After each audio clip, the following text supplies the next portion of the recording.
Constructing your life is about much more than just building a bank account. Each week, join real estate entrepreneur and mindset coach Austin Linney as he interviews guests who are constructing their dream lives and impacting the world around them on a daily basis. If you're an entrepreneur or wanting to start a business, or you just want to hear motivating stories of how others have overcome the odds, you are in the right place. And now for your host, Austin Linney.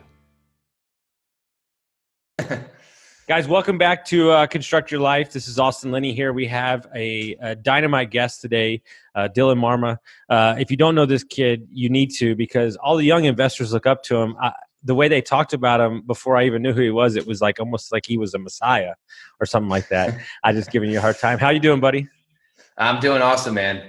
Glad to be on the show. Thank you, man. So Dylan is a syndicator. He works in the multifamily space. He was a killer salesman back in the day in that arena. And then now he's gone off on his own. He's doing some multifamily deals, all kinds of stuff. So why don't you get us started about where you got started? You know, you're super young, so you have so much to do. So where did you get started at?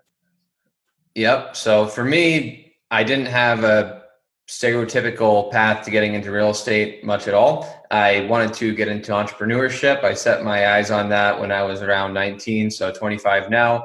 And at that point, I knew very, very little, but I had been reading all the books. I really made a big life transformation at around 19, where I really opened my mind up to what's possible in the world of entrepreneurship. And through reading a lot of books, I got intrigued with real estate. And what better to do at that point than to go work for some kind of a real estate company where I could surround myself with people that would mentor me to ultimately get into this space. So I picked up at 19 and left to go move to California from upstate New York.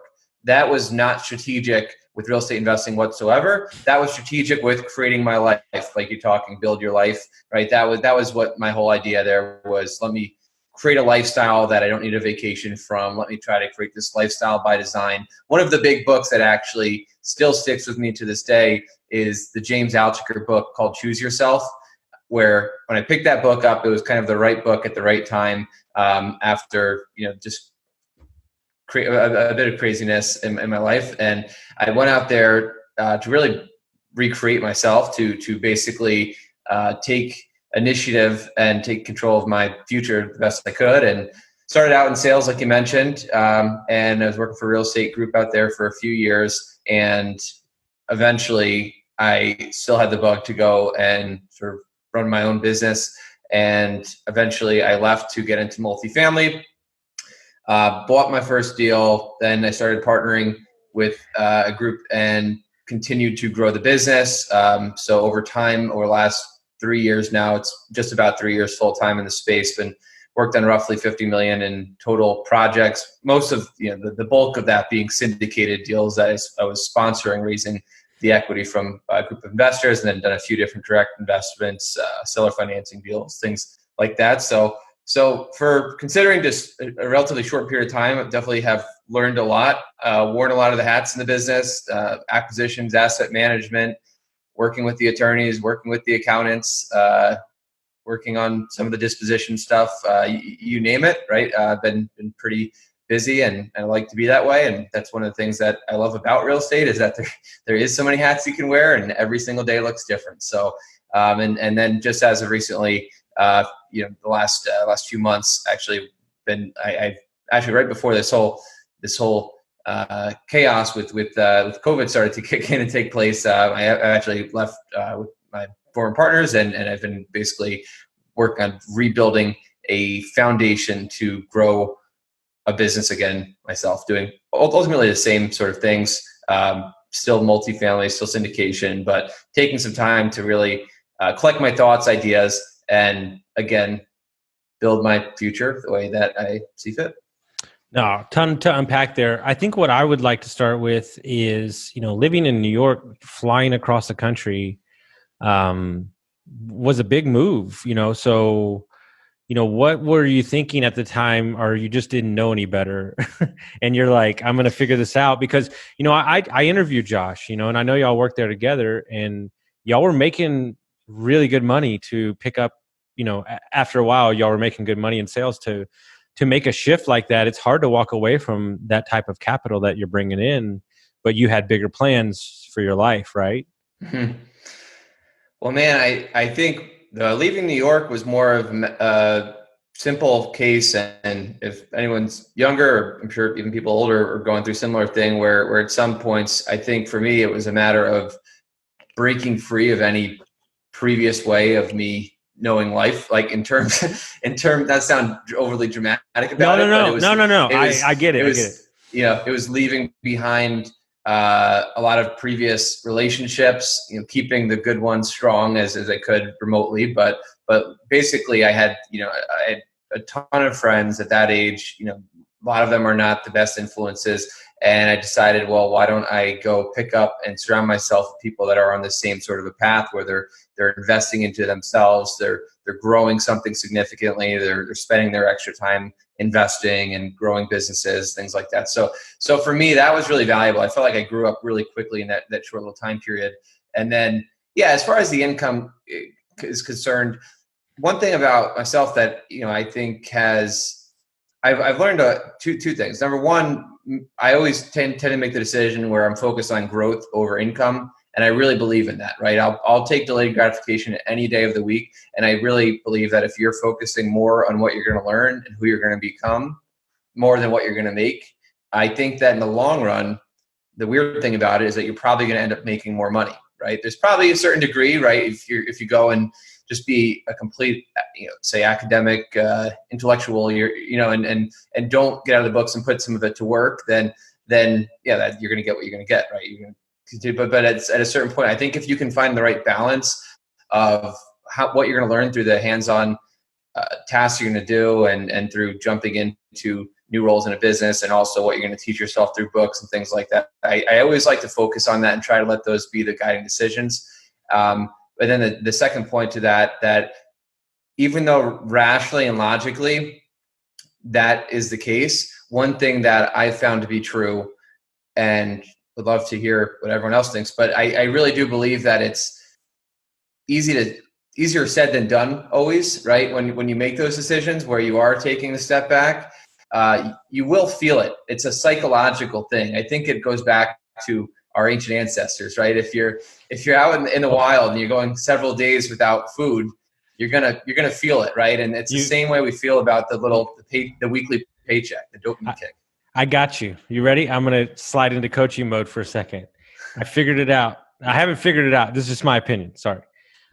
It's because that the reason that people feel that is twofold. One, they're in love with a result and not the journey. And then the second thing is that everybody attaches their identity to their job. When truly when truly your identity is your core values and who you are as a person. Like the only thing that when I wake up every morning, I have no expectations from any human being in my life or around me. And that's what I'm working on, right? And so the only thing that I'm seeking is not a real estate deal, is not a friendship or anything, is for me to be the best version of myself. And that version of myself will permeate in every relationship, every business deal. And it's because something you have to understand, and I'm on my soapbox with this. What happened with the COVID thing is everybody thinks that hookers, drugs, gambling, and booze is the vices. It's not. It's work. And because people can't work the way they used to, they're having to look at themselves in the mirror because their identity is wrapped up in their job. And because when you mess with your identity, it messes with your core of who you are, because it's been interwoven with your job instead of who you are as a person. It's just a job. It's just a company. But what does your company do? Like, does Dylan's company in 20 years, does it, feed the homeless? Does it, like how many housings, like giving people housing is very important. Like, I know everybody looks at multifamily from an asset deal, and it is an asset deal, but it's also providing a home where people, raise their kids at. So it's just my little rant, but that's just I love it, man. I couldn't agree more. I think there's a lot to be said about that. So I think it's two things. Yeah, you have your identity wrapped up in your job, and that couldn't be more true, because no matter how hard you try to avoid it, your conscious mind is always forming a picture of who you are. And then when that changes rapidly, that's what puts you through anxiety or uncertainty, right? And I think that is what a lot of people are facing these times when they're stuck at home with their families. Maybe that, they're saying there's all kinds of conflict coming up with people that are at home. There's not happy, and that could certainly be. I imagine that is where a lot of it stems from. And then, two, I think also with they say I don't remember where I got this from, but one of the biggest drugs is the weekly paycheck, right? Mm-hmm. Because it's not about how much comes in, it's about the frequency, right? Because that little kick consistently, dopamine right, is hit, hard right. Yeah. And that's a hard thing that I know for anyone going from W-2 to taking kind of the leap and going into entrepreneurship, especially in a slow moving business like multifamily, you have to brace yourself for that. Well, it's amazing. And that's, I think, a mutual friend of ours, Evan Holiday. That's why I am blown away by the patience to spend 2, 3, 4 years on a project for validation of a deal. And that truly takes a special art. But when you have a higher purpose or a higher why, what you and I seek, I know I might be older, but I feel like, we're kind of kindred spirits a little bit in the fact that we're seeking a bigger mission, and we're always going to be seeking a bigger mission. It's because that's who we are. And, even if you had 3,000 units that were sitting here today, you'd be spending all day today figuring out how you could get to 6,000. And it's not like, one of the greatest quotes, call it morbid, call it whatever the fuck you want. I don't care. People ask me all the time. I was in Costa Rica for 3 weeks, right? And they're like, I was looking at real estate to buy a hotel. And people are like, what the fuck are you doing? You're on vacation. I said, no, this is my life. Like, it's all in the same, like real estate, work, it's all in the same. But my favorite quote is that my finish line's a coffin. It's like, it doesn't matter because, you had a job, because I talked to this about, you had a job that you were making great money, and living in San Diego, which is a gorgeous city, and you're seeking more, and you continue to seek more. So when you leave that job, what's the road to get to your first deal? What happened? There's a lot of talk I've heard from other people, not you personally, about the Grant Cardone meeting, which I thought was significant. But what was the step from picking up everything again and moving across the country? Because you moved to Atlanta, right? Yeah. So I ended up moving out to Atlanta. So I met with Cardone, and I actually met with one other mentor. So both these guys had established pretty large businesses. The guys over 100 million in net worth at the time, and I think at that point in my life, I just was seeking some form of, we call it external validation, but really from someone that had been there and done that, not just from my friends or family, right? I was looking for the people that have been through it to basically verify my thinking and say, yeah, I think that's a good idea. You should go for it, right? So regardless, sometimes we just need that, right? And for me, that helped give me the confidence I needed to take the step to take the leap and move out to Atlanta. So I moved out there, and at the time, I was another mentor of mine out there, Vinny Chopra, if you're familiar with him. He had done a few deals out that way. I was working with him, helping underwrite deals and all over the place. And so I was like, okay, well, let me go out there and start to build my own brand out there. So I began to grow a meetup, through a live event. I was able to basically get 100 people together for a paid live event that was a lot of, higher level speakers. I was just leveraging their experience to get people together. And then my first deal came shortly after, right before that, actually. It was a little 21 unit up in Troy, New York, going full circle. That was right next to where I went to college. Of course it was. So yeah, really funny stuff. But it was, that was just a JV with a couple of partners. We each just put, I think 25% each into the deal, funded it and managed it. It was an old deal, 100 years old.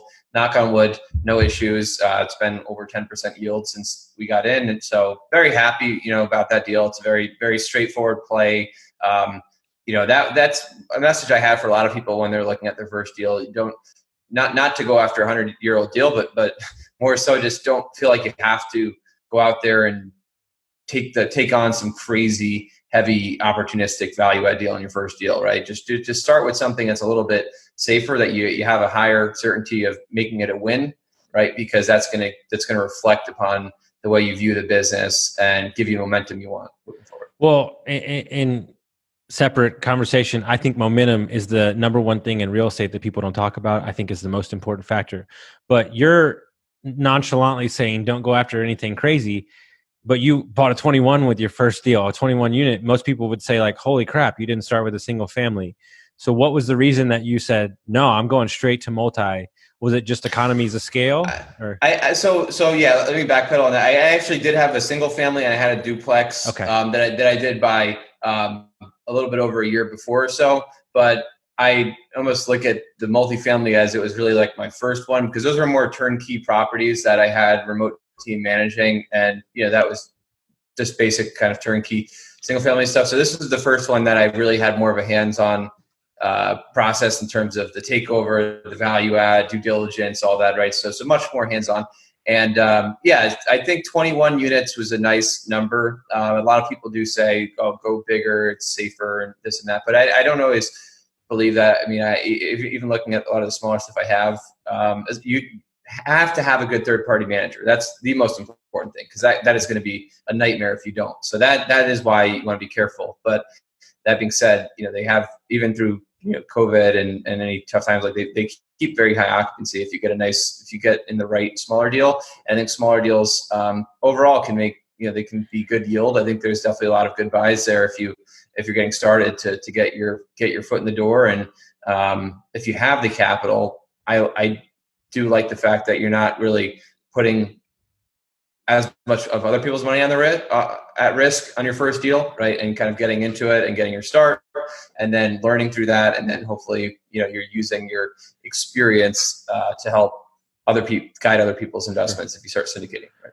So in a lot of guys' eyes, because I coach a lot of young kids that are trying to get in the business, a 21 unit seems like almost an impossible task when they're getting started. So if you could give some advice, what was easier than you thought when you were walking into it through the process, and what was harder than you didn't even realize? What tips can you give them on something like that? Because, there's where you're playing in now, 100, 500, like a lot of them aren't there yet. But like, what did you learn in that 21 unit? Yeah, I would say it's really about just having processes and checklists, right? If you have number one on the underwriting side, I would definitely get someone with experience to look over your underwriting. Doesn't mean you have to pay for coaching. It might mean you have a friend, you might have a mentor, whatever it is, right? But you definitely want to have someone with experience give you that same kind of, like I was talking about, like that validation from someone that's further down the road. I think that for me, at least, I think having a more credible source in the space, basically give me the thumbs up saying your underwriting looks solid. Feel free to go after like that. That will help big time, right? Versus you're not on an island in this space. You don't have to take a guess at what repairs and maintenance are. This is not, there's nothing innovative about a multifamily acquisition reposition, right? It's been done so many times over again, right? Thousands of times over again by sponsors all across the country. So make sure you're leveraging other people's experience and not trying to just go out there and wing it, right? And learn through your mistakes. Like I think you have people around there that you can lean on to make sure you feel comfortable with that. So that's number one with the underwriting. So you should now at that point feel more confident in your offer. Hopefully you vetted your market thoroughly and feel good about that. And then from there, it's make sure you have a good due diligence checklist. I mean, really, I boiled down due diligence to where it's just a checklist. So you take the thought out of it. It's not like you have to be juggling a million things in your head. You just have to have a good plan and good checklist and be on top of it, right? Hold, I would say, at least weekly meetings. If it's your first deal, maybe you want to do twice a week meetings just to make sure you're really keeping on top of it and really staying with your nose down and paying attention to this checklist. If you're not raising money, it makes it a little bit easier, because if you start syndicating, I promise you it makes it like twice as stressful during those 60 days before closing, because you're managing other people's investments. You're dealing with the raise takes almost more effort than all the DD in the background. So if you're able to do it without that, it does allow you to pay much more attention to DD and then get through that. And then for takeover, same thing. First 90 days, weekly calls with your manager, right? Maybe at some point you want to break this down to every other week or every month if things are really on a good cadence, but just be hands-on, right? And just by it's like anything else. Like I always like to think like if you stare at like a puzzle for long enough, like at first it might just give you a headache, but like eventually you start noticing these little details and things start to kind of click more, right? And it's the same thing. If you're on there and you're talking to the manager, you're just going to start to see through a different lens, and that's the best experience you can really get. It's perfect. And just to give the most value, and I saw your interview with Jamie Gruber, A to Z syndication. We don't have to go into that full on detail, but if you could tell a new guy that maybe is thinking about syndicating, kind of walk them through the first kind of steps of syndicating, raising capital, that kind of parameters, which is your specialty. And even I learned, from I won't be underwriting deals. It's not my strong suit, but you need to know the process at least if you're going to be the investor. So, right. Yep. So what does that look like? Yeah, no, that's a good question. Definitely, I would say this is something I get excited about and lean towards. And as far as like how that looks on the capital side, really, you number one just need to build a lot of relationships. And you might ask, well, how do I build relationships? I think it's doing just what we're doing right now, right? We're having a conversation where we're opening ourselves up to the world. So if people want to get to know us, they have an option, they have a gateway to do so. I think creating some kind of a marketing channel, and I don't mean this from like a traditional marketing, like come invest with me, flashing signs all over the place. Like I'm just talking about a channel where you have an avenue where you're adding value to the world, and that value is going to get reciprocated in one way or another. And eventually people are going to get to know you, you're going to get exposure, and they will come to you, right? I think there's definitely an element of that where it's hard to get around that, right? Unless you have some crazy track record working with a private equity group, and you're going to get access to institutional capital out the gates, which I know 99% of people don't have. You're going to probably go the route where you're working with friends and family, and then eventually you have investors. I don't mean this to discourage anyone, but I heard a saying once that I think it kind of stuck with me. On your first deal, they say there's the 3 F's that are going to invest with you. It's friends, family, and fools, right? Because your friends and your family are the people that trust you, and they might have that connection with you to where they trust in you and they believe in you, right? And then the fools are the ones, if you're a complete stranger and they don't really know you that well, like, why are they investing with you if you don't have a track record, right? Yeah. And it's kind of true, right? I'm not saying that your first deal is going to be a bad deal. I'm just saying it's going to be hard to establish credibility with that, So just know that, right? And realize that there's people in your network that you're offering something unique to that they don't already have access to. We think that everyone has access to CrowdStreet and Real Crowd and the world of crowdfunding as it is, because we live in that space. You and I see sponsors popping up left and right, and we get to look at. Let me ask you questions before we continue on. Is it only me, or is it the people we hang out with? I feel like everybody in my life or everybody in my world does real estate, or is it just because we're obsessed? It does feel that way. No, it does, and it feels like everyone that gets born is now opening up a new shop. So, which is definitely not always. It's not always comforting, right? But you also have to remind yourself. I think you have to step out and be like, well, it's not everyone, right? It's just that we're so engaged and engulfed in it that it's not. Our perception on how many people are getting in is nowhere near like the outside world's perception. It's right? nothing. It's like taking NASCAR and go, everybody watches NASCAR. Well, no, they don't. But it just feels like that group really watches, right? And so right. I feel like I asked this question at a meetup yesterday because I feel like every freaking wholesaler in the world lives in Arizona, and I'm like, how do y'all do this many deals? And he's like, it's a big state, and you act like. He goes, the truth is, this is the truth, Dylan. I think you know it too. There's only like 2 or 3 people really doing deals. Everybody says they're doing deals. And I was like, fair enough. So, so back to the syndicating part, the raising capital, and then where are we going next? Yeah. So you're going out there, you're building relationships, number one. Now when it comes time to take down a deal, traditional, you're going to look at the deal the same, I would imagine, for the most part. You want to look at the deal by backing into what's in it for the investor, right? Don't stare at it in like a what's in it for me perspective, because you're going to have to, for lack of a better word, sell this to your investors, right? And you're going to have to present the opportunity and show them why this is a worthwhile place for them to park their cash. And the way you're going to do that is by knowing what your investors want. So I know market standard, and this was kind of speaking pre-COVID. I don't know where we're going to head into now, but it was like a 15 IRR, right? It was underwriting to like a 5-year timeline, 3 to 5 year, or 5 to 7 year timeline, underwriting down to a 15 IRR. Hopefully you have like a decent yield along the way. Some have less, some have more. Usually you have a preferred return in place, right?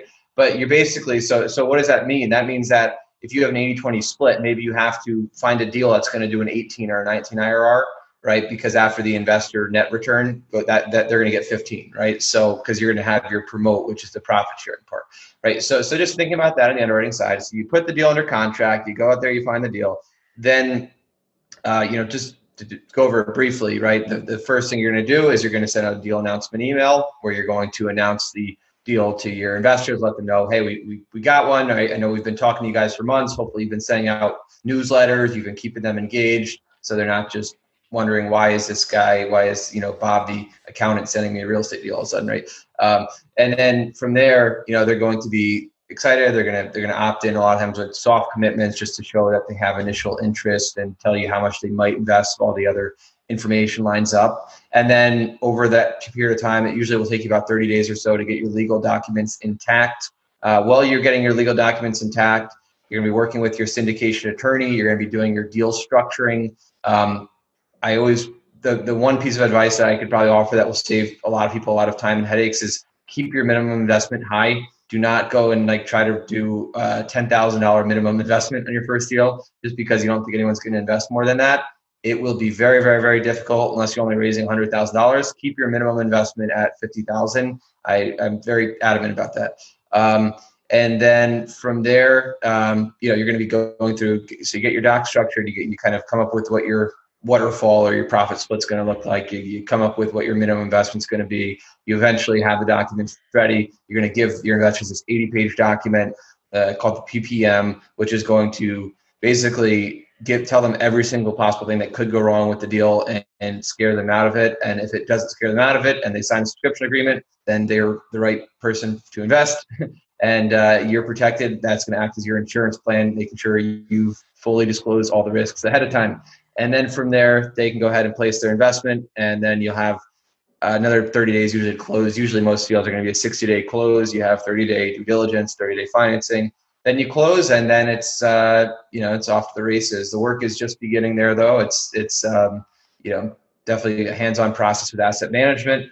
Just like it is more work during the due diligence period when you're fundraising, it's more work when you're doing distributions. You have to calculate everyone's distribution. You have to, hopefully you're doing like monthly updates, like, keeping on top of it and sending monthly statements or updates on what's going on in the property and just kind of keeping a very, very good level of communication.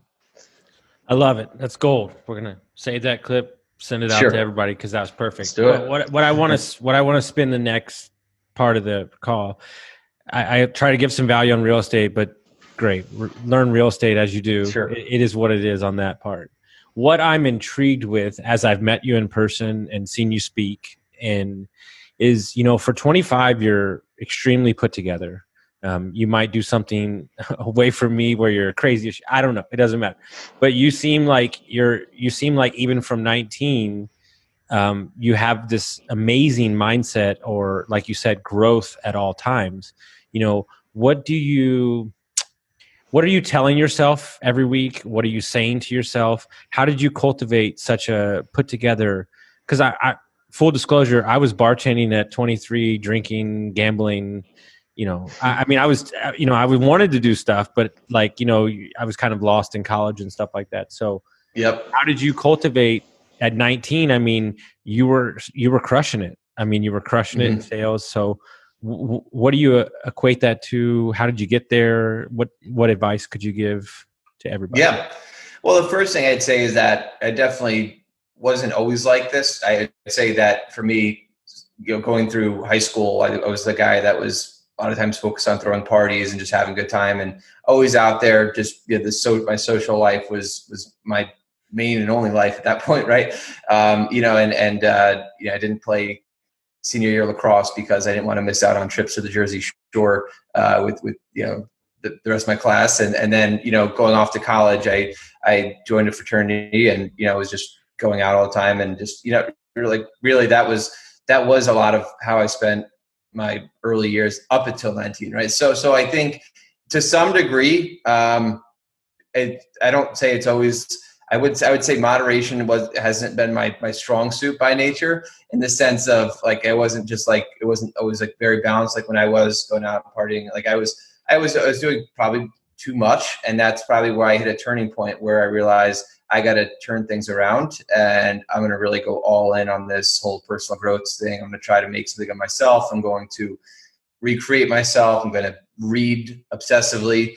And when I was 19, I think I went from not reading at all to reading, I think it was like 40 books in that year. And I've been pretty consistent with just reading a ton since then. Right. So, I think, I guess to answer the question, I'd say part of it is probably just the way that I'm wired, because when I get into something, I just get really into it. And I think I've just continuously focused on the right things. And, I'm constantly focusing on developing myself, even from like what we talked about the stuff before. Like I've been big into reading, we talk about like Stoicism stuff, right? Like reading books where like I'm working on my mind just as much, and like not falling victim to a lot of the mental traps and like I think a lot of us, especially at a young age, people can be very victim to the fear of missing out on other things around them. And it's hard to be so focused on your work and growing it. Whereas I don't really find that as much. I find for myself, I'm able to be pretty comfortable with who I am and what I'm working on. And that's, I'm okay kind of sacrificing certain things on the short term. I don't even like to use this word sacrifice, because it sounds like it's like this big dreadful thing. It's not even like, we live in the 21st century America, like where things are pretty good, right? We're not really sacrificing much, but yeah, I'm like totally good with like spending the time on reading and working on the business. And just, I think what I seek more than anything, like the people that I look up to and the things that I aspire to be are less driven around just money. And, while I definitely have goals of, getting wealthy and continuing to grow, but it's mostly around really just learning. Like I said, it's about like a focus on like who knows more than me, right? Who are the people, like the mentors I listen to are not the guys that are, on YouTube doing, the 2-minute ads to sell you on how to make more money, right? It's like the people that I'm seeing like that are able to speak at a high level on the macro economy, on real estate specific stuff. I've been doing a lot of research more recently of getting into like some technology stuff, right? So I'm just constantly studying and trying to like take in. I guess that's what keeps me stimulated, and that's what keeps me fired up. And I got like 3 points I want to, but let's see if we can drill down on something. Was there something that happened? Was there an event that happened, or were you just tired of partying at 19 that shifted it? Like, is there something you can put your finger on it? Is it somebody that said something to you? What, like a lot of people are looking for that it to click and shift. Man, there was a couple of things. I think it was number one, I was going off. I was actually president of the fraternity at that point as like a sophomore. And I was like, I didn't know where I was going to go next with that whole side of things. And that was a lot of the life I had doing there. It's great. School wise, I was actually doing okay. But then I was out partying a lot. I think I had a breakup around that same time period. And then I just kind of remember waking up one day after I was evicted from my old house, and I was basically like living in a closet with a mattress. And I woke up this morning and that's where I picked up that James Altucher book that I mentioned to you before, Choose Yourself. After not reading for several years, I did read a lot as a kid, but then I totally put it down for a long time, picked up that book and read that book. And I literally in that moment was like, I'm moving out to San Diego and I'm going to go create something, right? I'm going to go figure this out. So that was more of the click. There definitely was like a specific moment that I hit a rock bottom point with. Hey, you want to hear something? Yeah. I slept in a closet for 6 months too. Oh yeah. Yeah. And I laid tile because I was homeless. Mm-hmm. So wow. That is freaking wild. I'm glad I asked that question. So did you graduate college or no? You just no. You just left. So you've done all this on your own. So it's funny, and you were talking about mentors and the people that you look up to. All the guys that I talk to, and these are players in the game, dudes that are doing 100 flips, 100 wholesales, $40 million, all this stuff, right? I can't tell you that we talk real estate maybe 3% of the time, maybe. Yeah. And we talk about life, how to be a good person. That's all we talk about. And like, it's even a joke where like, we'll get to the end of the conversation. He's like, do you want to talk about real estate? No, I'm good. Like, Right. What I learned in the last year and a half has helped me out. And I think you're headed in that direction too. I have become absolutely fascinated with money markets and how money works, Mm-hmm.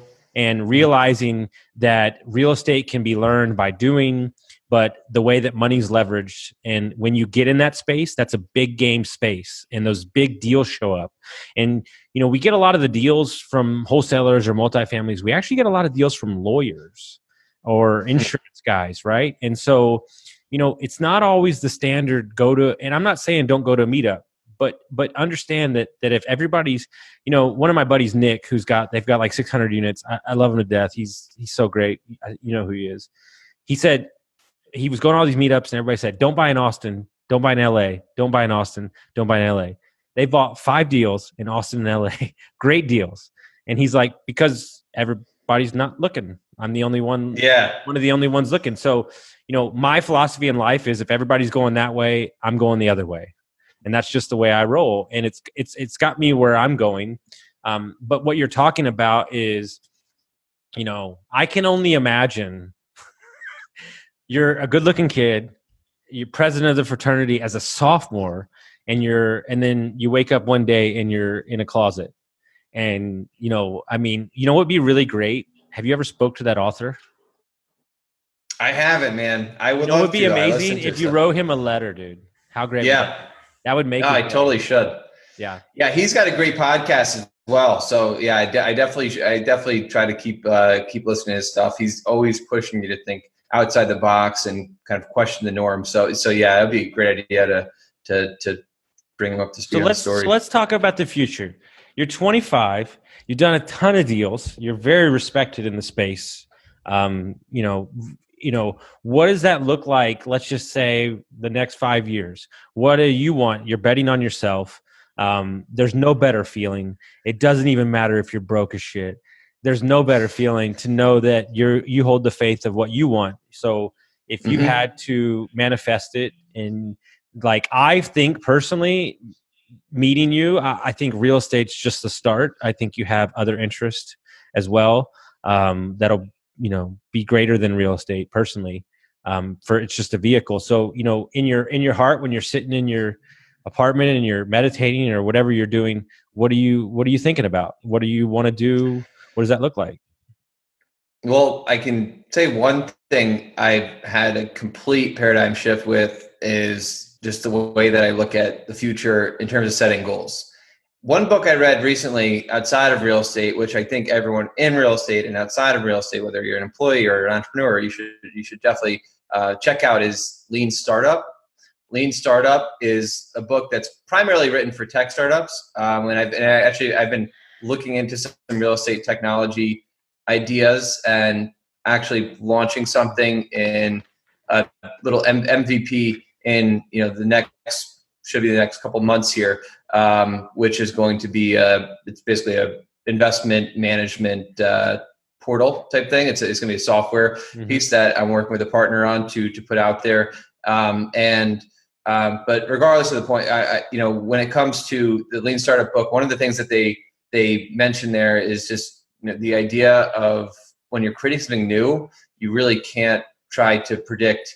A lot of us have this model in our heads of like goal setting. We've got it drilled into our head. Like you have to have 20-year goals and 5-year goals. And you have to be adamant about this and make sure every action you do lines up with this. And I think you can put yourself in a box and you can pigeonhole yourself into one vehicle, or just going after a goal just because you said you're going to go after that goal. And I think in reality, you're going to probably contradict yourself several times over. You're probably going to go against what you said. You're probably going to do things differently every few years. And you really just need to, like for me, I've just learned to basically approach this time around completely different than I did a few years ago, where I would have had very, very clear set goals and I'd be voicing them out. But I'm more so just keeping my head on a swivel, seeing, this environment's kind of crazy. We don't really know what's going to come out of it, but I still think there's good deals out there. And I'm still out there looking, still out there planning to grow something, but I am really being open-minded right now towards the markets, the deals, and just trying to take a 360-degree approach to everything right now. So for myself, as far as like what I see, I definitely going to be in real estate for the long run. I couldn't see this going away. I just think it's, I have the knowledge, the skill set. It's a great vehicle. It's a great vehicle for people to invest into passively as well. And then I think outside of that, I am really interested in continuing to explore and grow in something technology related with real estate. I just think there's a lot of avenues to improve the way that we all operate in the real estate space using technology. And I think that coming at it from more of the operator point of view, and then over time planning to teach myself a lot, I've been working on teaching myself a lot of that space so that I can have enough of a technical background to, combine the two of them. I would say as of right now that's what ultimately gets me excited, and that's the direction I want to go. So I don't really have it all figured out yet, but taking steps in that direction. 1,000%. And I'm gonna give you a gift because I jump on the soapbox anytime I can. Something I picked up like 8 months ago, and I truly believe it, and I don't give a shit what people think. I think everybody's goals are bullshit, and I think they're goals for somebody else. And my favorite thing to do, especially in the multifamily space, is everybody says, "Well, I'm gonna get 1,000 units." Yeah, that's a great goal, but is it a good fucking deal? And then the second thing is, how much of those 1,000 units do you actually own? So what I've decided to do is everybody wants to post it on Instagram. They want to talk about what they're doing and all this shit. It doesn't matter. Like, do you live a life of intention? So my intention is I'm going to impact others. I'm going to feel great doing it health-wise, and I'm going to leave a legacy. So if that's your goal, then it really doesn't matter how many properties I buy, right? As long as the people that I do business with and the people that work for me, live in those goals, right? And totally. And one of the greatest things I ever heard, I'm obsessed with Kyle Cease. He's funny as shit, and he's personal development and all this stuff. He said that what changed for him was he went on a juice cleanse for 3 days, and he gained weight. And he threw the scale across the bathroom, and he's like, "What the fuck, man? I haven't eaten shit." And he said, "Wait, hold on. My intention was to feel good. Do I feel good? Okay, then that's great." And so what I'm saying is like same like you're saying. I love how you're so open to say, I don't know.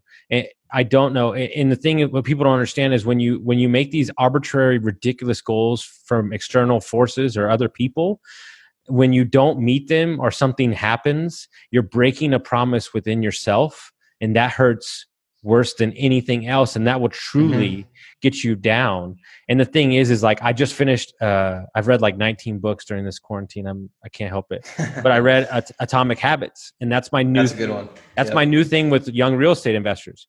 Get a win, get small. It doesn't matter how small. $1,000, who cares? But stack that 1,000 10 times over, and then you got 10,000. How good do you feel about yourself? And when you feel great about yourself, you're open to the abundance of more deals coming in. Like, you know what I'm saying? Totally. And it's so much driven by feedback. I think a lot of our outlooks on anything is reinforced by the feedback that we've received in our own lives, right? So if you're able to get those small wins or perceive things as small wins, then your outlook is going to be changed completely, and you're going to be more responsive to continue to do it and to grow again. So yeah, man, that to me is I'm totally with you on that. I think becoming more routine driven than goal driven is the end goal, right? If you can judge a lot of your happiness off just being your best self during the day and feeling really good about living one day that you're and judging on things you can control, I think you're just going to be better off, and you'll probably pay more attention to that day and the things going on inside of it versus just staying like you said, it almost is like a place from a place of ego a lot of times, with just like setting goals. 1,000%. And there's a lot of like If you talk to all the big dogs and you've talked to them, they got to a point where the machine was ridiculous, meaning the team got big, the whatever, and a lot of them fired the team and retooled the business because they're like, this is not sustainable, but it was fun. Like I had the BMWs, I had the crap. But then you look at something what's happened right now. Like I just say from firsthand knowledge, like I spent the last 5 years in Airbnb space. It's my shit. People are getting fucked up right now. And I mean, bought on leverage, bought on, well, we're always going to cash flow, and their lives are going to be annihilated. Right. And so, so you don't know. Right. But if you buy right, you care about your employees, you do good things, like that stuff in the end, I have to believe will win out. Don't you? Mm-hmm. No, totally, man. And it's not worth, well, you never know, right? You can't even say that they didn't, in some cases with what's going on now, right? It's like they might have thought they were buying right. Yeah. But yeah, no, I agree. And I think, if you're more focused on how to respond to this given situation when you get something thrown at you versus being upset that you're behind your expectation, right? Sure. No, 1,000%.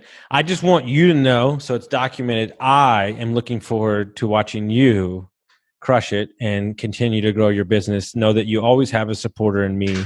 I want to see you succeed, but which you will, because you're so driven, and just really like how you do business. And I just really appreciate you coming on the podcast. Appreciate it, man. Well, yeah, I'm happy to jump on anytime. And if anyone has questions, happy to answer any additional questions. If any of your listeners want to reach out, you can reach me at dylanmarma@gmail.com. And well, yeah, man, it was a great show, and look forward to continuing to watch each other grow. I appreciate it. Thanks for coming on, man. Thanks, Austin.